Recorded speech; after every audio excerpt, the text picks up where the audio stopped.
يقول يا ليتني قدمت لحياتي فيومئذ لا يعذب عذابه أحد ولا يوثق وثاقه أحد.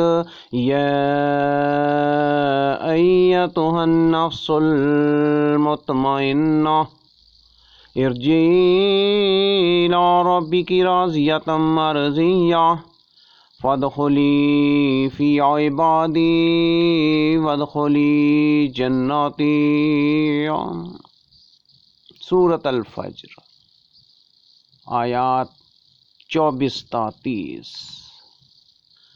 وہ کہے گا کہ کاش کہ میں نے اپنی اس زندگی کے لیے کچھ پیش کی سامان کیا ہوتا، بس آج اللہ کے عذاب جیسا عذاب کسی کا نہ ہوگا، نہ اس کی قید و بند جیسی کسی کی قید و بند ہوگی۔ اے اطمینان والی روح، تو اپنے رب کی طرف لوٹ چل اس طرح کہ تو اس سے راضی و تجھ سے خوش، پس میرے خاص بندوں میں داخل ہو جا اور میری